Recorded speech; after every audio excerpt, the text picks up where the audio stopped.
Salut, c'est Thomas Rozek. On a vraiment failli y arriver. Il s'en est fallu de peu pour qu'en France, après des années de rappel qu'ils et elles étaient en train de crever la gueule ouverte, les artistes-auteurs, soit les dizaines de milliers de personnes qui font vivre notre imaginaire via leurs livres, leurs BD, leurs scénarios, les artistes-auteurs donc soient enfin dotés d'un véritable statut, de protection, pris en compte, représenté. Au mois de janvier, on en avait parlé dans ce podcast, la lumière était venue d'un rapport baptisé le rapport Racine, remis au gouvernement et dans lequel se trouvaient de nombreuses pistes pour sortir les artistes-auteurs de la précarité grandissante dans laquelle ils et elles n'ont de cesse de s'enfoncer. Et puis, plus rien. Pire, la crise du Covid, le confinement et ses possibles suites économiques risquent d'aggraver encore plus la situation. À ça s'ajoutent les crispations qui voient désormais s'affronter la nouvelle génération d'auteurs et d'autrices et les vénérables organismes supposés les représenter toutes et tous. Face à ce grand bazar, soyons clairs, on a eu envie d'en savoir un peu plus et ce sera notre épisode du jour. Bienvenue dans Programme B.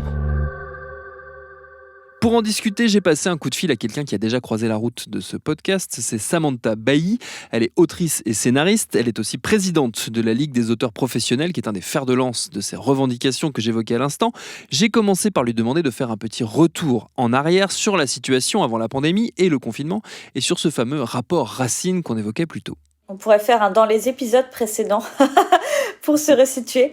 Oui, donc le rapport Racine était vraiment un rapport très attendu, avec beaucoup d'espoir, puisque c'était le premier grand diagnostic, on va dire, porté sur l'ensemble de la population des artistes-auteurs. Donc pour rappeler sociologiquement, c'est autant les écrivains, les écrivaines, que les dessinateurs, les dessinatrices, les photographes, les graphistes, les sculpteurs, les sculptrices, bref, voilà, l'ensemble des créateurs et créatrices, on va dire.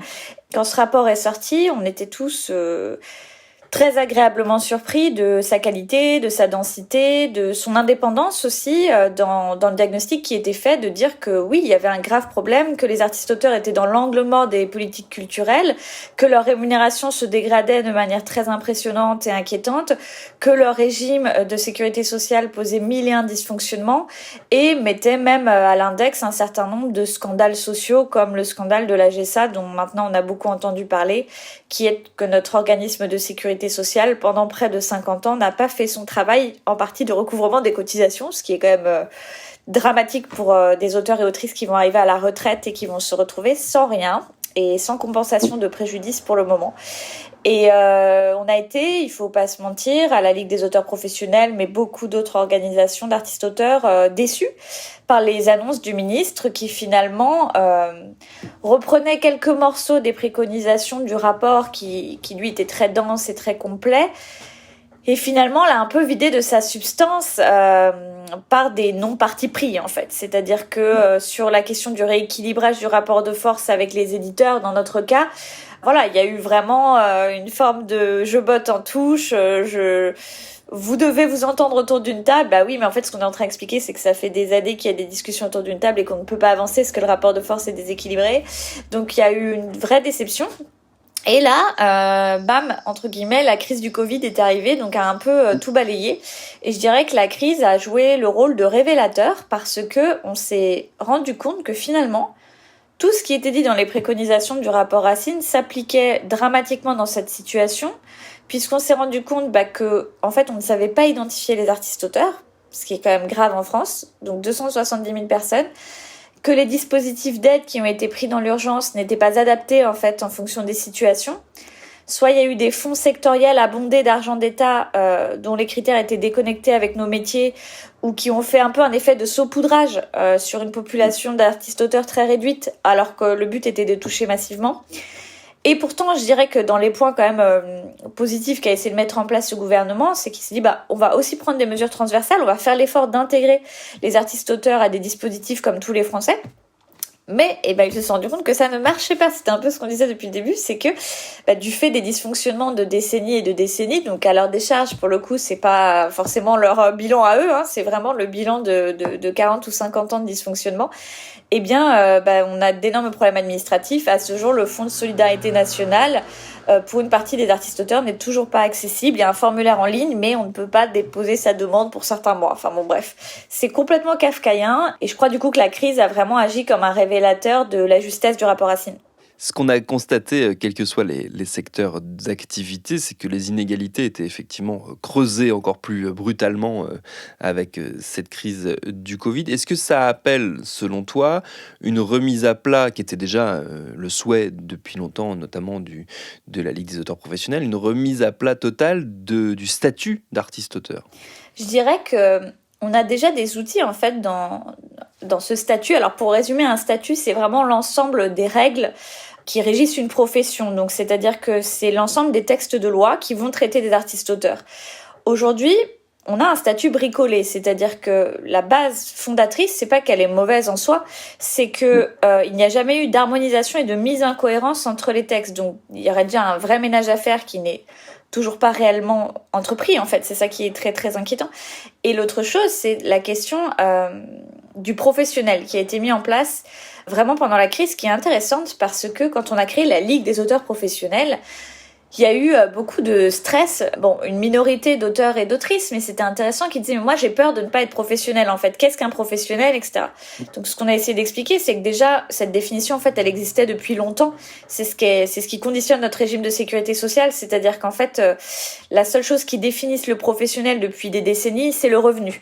C'est-à-dire que on n'a pas accès aux mêmes choses en tant qu'auteur, aux mêmes indemnités, aux mêmes droits sociaux en fonction de ce qu'on gagne. Mais ça, c'est un principe de droit français de manière transversale qui s'applique aussi pour nous et c'est ainsi. Nous, ce qu'on disait justement, c'est que être professionnel dans la création, le critère de revenu n'est pas suffisant parce qu'on sait très bien que c'est un revenu qui est fluctuant, on sait que ce sont des carrières incertaines pour lesquelles il faudrait ajouter en fait un certain nombre de garde-fous pour ceux et celles qui ne font que ça. Et en fait, au moment de la crise sanitaire, ce qui est intéressant, c'est que les institutions, les pouvoirs publics, et même, je dirais, certaines associations ou syndicats qui étaient frileux sur cette idée de professionnel, la première chose qu'ils nous ont dit, c'est « Ah oui, mais on va pas aider tout le monde. Il faut qu'on aide quand même ceux qui en vivent. » Donc c'est hyper intéressant parce que c'est là qu'on se dit « Bah oui, s'il y a une crise sanitaire en toute logique, c'est un peu comme les accès aux indemnités pour garde d'enfants, etc. Si on a un autre métier à côté qui prend de la place, on a assez de droits sociaux pour pouvoir être couvert en cas de problème. Mais quand il y a vraiment un drame qui se produit, oui, il y a une population, on va dire, particulièrement vulnérable chez les artistes-auteurs, qui sont ceux et celles, je dirais, qui pratiquent à titre principal ou exclusif, en fait, cette activité de création. Donc on a mené une petite enquête avec beaucoup de répondants qui étaient à 80% en fait des auteurs et autrices du livre qui consacraient leur vie à la création et qui n'avaient pas d'autres sources de revenus en réalité que leur revenu de création. Mais sociologiquement, là où c'était intéressant, c'est qu'on a découvert que soit ils exerçaient plusieurs métiers. Par exemple, je suis scénariste d'audiovisuel, mais je suis aussi dessinateur de BD, par exemple. Mais aussi, ils exerçaient dans plusieurs secteurs de diffusion. C'est-à-dire qu'aujourd'hui, il faut être honnête, on peut tout à fait être vidéaste, par ailleurs avoir écrit un livre, enfin... Et on s'est rendu compte que finalement, il n'y avait pas de sociologie du créateur, quoi. Que quelque part, l'État réfléchissait par les circuits de diffusion et pas par le prisme de l'artiste-auteur lui-même. Ce qui est dramatique parce que quand vous êtes face à des fonds sectoriels, nous, on avait plein d'auteurs qui nous disaient j'ai publié 4 livres. En même temps, quand même, scénariste de cinéma, c'est ce que je fais le plus. Alors, il faut que j'aille où? Il faut que je fasse quoi? C'est un peu comme si on disait à des intermittents du spectacle, bon, en fonction de vos cachets de cette année, si vous avez plus travaillé en plateau au niveau du théâtre ou je sais pas, au niveau de la télé, vous allez avoir accès à des aides différentes. C'est hyper bizarre, quoi. Donc, on s'est rendu compte qu'il y avait aussi une absence de sociologie du créateur qui était hyper préjudiciable à ce niveau-là. L'une des choses qu'on a constatées aussi, c'est, en tout cas du point de vue extérieur, c'est une forme de changement de génération ou de changement de paradigme, c'est un mot qui est très à la mode en ce moment, dans la défense justement de ces droits de ces artistes-auteurs. Je pense à un exemple très précis qui est le conflit qui a opposé un membre de la Ligue des auteurs, qui est Johan Sfar, dessinateur de BD et scénariste de bande dessinée, à une institution vénérable qui est la Société des gens de lettres. Est-ce qu'on peut raconter un peu ce qui s'est passé, qui sont les forces en présence et quel sens ça a pour toi? Je trouve que c'est très intéressant en fait ce qui s'est passé. Parce que, alors pour le coup, moi en tant que présidente de la Ligue des auteurs professionnels, j'ai beaucoup travaillé avec la Société des gens de lettres. La Société des gens de lettres, c'est une institution qui date de Balzac, mais si on doit resituer un peu son historique, elle n'a pas été exactement créée par Balzac. elle a été créée justement par un propriétaire de journal. C'est assez intéressant, donc par un éditeur en fait qui a regroupé des écrivains et qui a créé cette société des gens de lettres. C'est, d'un point de vue du livre, je dirais un précurseur à l'époque, au 19e, de la défense en fait des auteurs et des autrices. C'est très intéressant dans les parcours, dans les combats qu'ils ont menés. Mais avec une ambiguïté, c'est que dès le départ, ils étaient organismes de gestion collective, c'est-à-dire qu'en fait, ils collectaient des droits. Et c'est intéressant parce que dans leur ADN et dans leur fondation, ils expliquent que leur but, c'était d'aider les plus démunis aussi. Il y avait vraiment un côté un peu charité dans l'histoire de la Société des gens de lettres. Et aujourd'hui, la Société des gens de lettres, elle a un positionnement, et je le dis parce que moi, j'ai été adhérente pendant très longtemps, hein, donc il n'y a pas d'hostilité vraiment de ma part, hein, très ambigu, parce qu'elle est à la fois... elle a été organisme de gestion collective et elle l'est plus parce qu'elle a subi une rébellion en mai 68 où les auteurs ne se sentaient plus représentés. Donc elle a vécu une scission qui a été extrêmement violente. Donc elle a encore des legs, etc. Mais elle n'a plus cette fonction première. Mais elle l'est encore juridiquement. Étrange. Elle ne peut pas être syndicat parce que c'est une association d'utilité publique et que de fait, elle a un lien avec l'État qui est très fort. Elle a notamment un bail emphytéotique avec l'État, c'est-à-dire que l'hôtel particulier dans lequel siège la Société des gens de lettres, c'est un deal en fait entre l'État et la Société des gens de lettres à ce niveau. Ce qui explique quelque part ces liens avec l'État qui va proposer qu'elle soit opérateur d'État au moment de crise et qu'elle reverse des aides.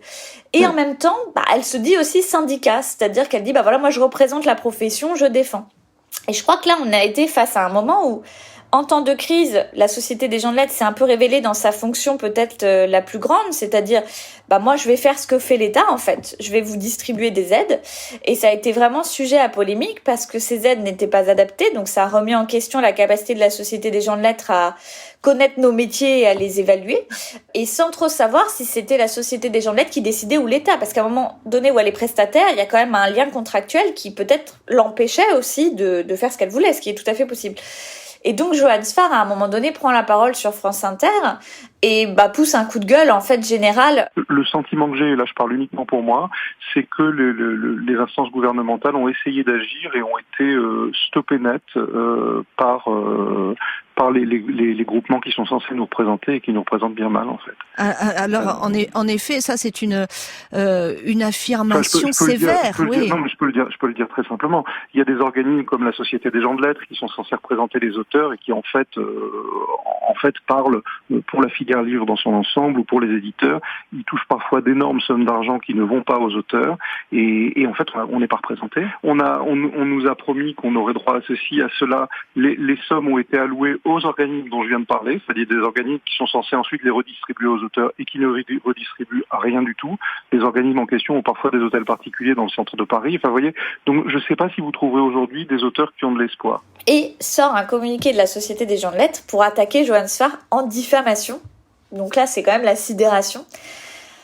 Et un communiqué qui cible aussi la Ligue des auteurs professionnels et surtout, ce qui est assez dérangeant, des individus, c'est-à-dire des auteurs et des autrices, c'est-à-dire qui expliquent que ils vont attaquer désormais en diffamation ces individus qu'ils estiment faire surgir de fausses informations. Enfin bon, bref. Alors la réaction des auteurs et autrices, elle a été vraiment très très forte. C'est qu'il y a...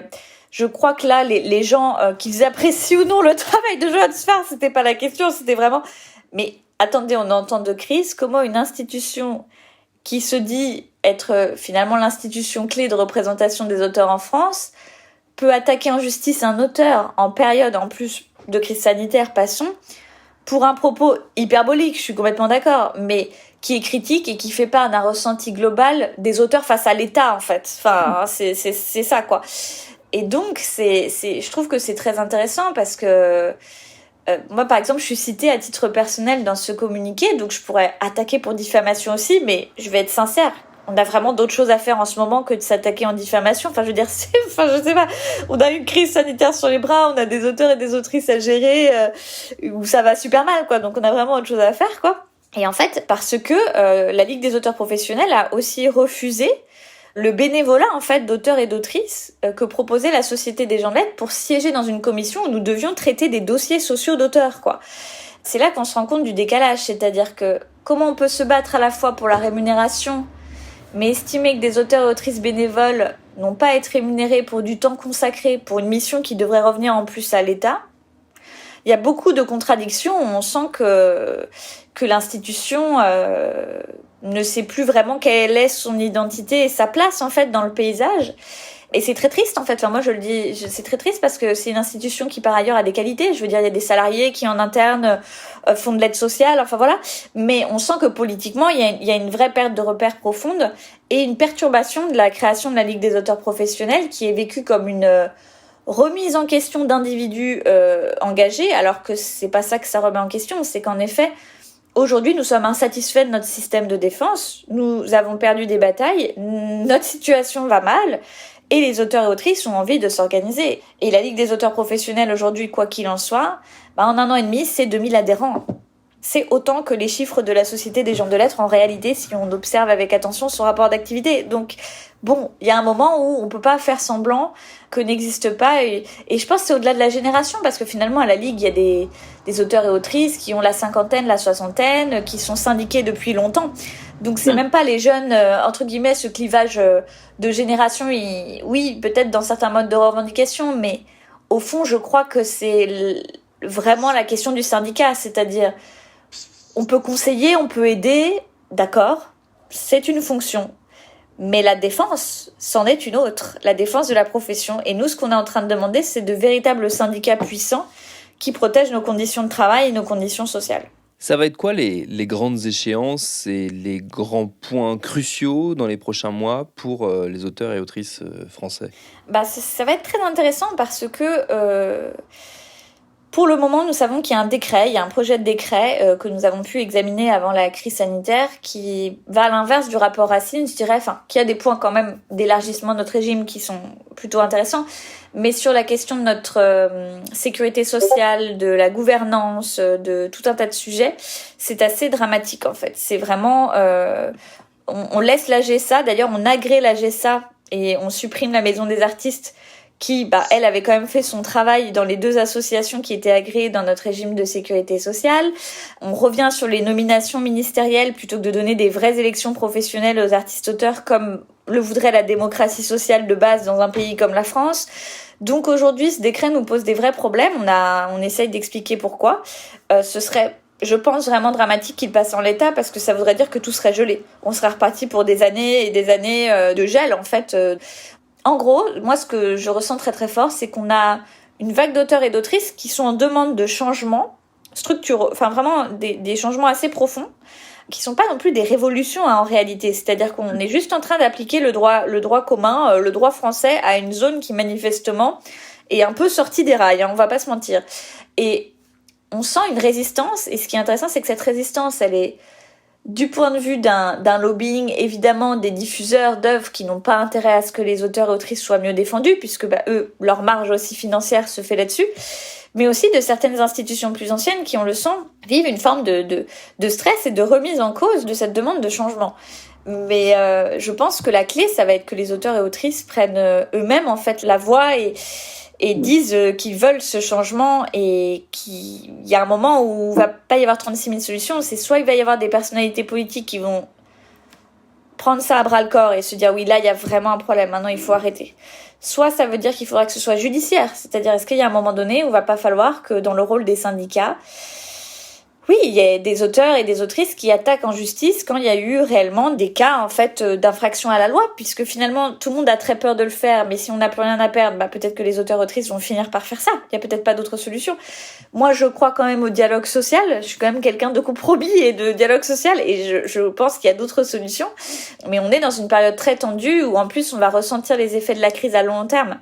Je pense que là, tu le sais aussi, mais pour les livres et pour beaucoup d'autres œuvres diffusées, la rémunération, elle vient 1 ou 2 ans après l'exploitation. Donc en fait, les conséquences, on va les sentir à long terme. Et si on continue d'être dans cette gestion de crise chaotique sur du long terme, je pense que ça va être l'explosion, sincèrement.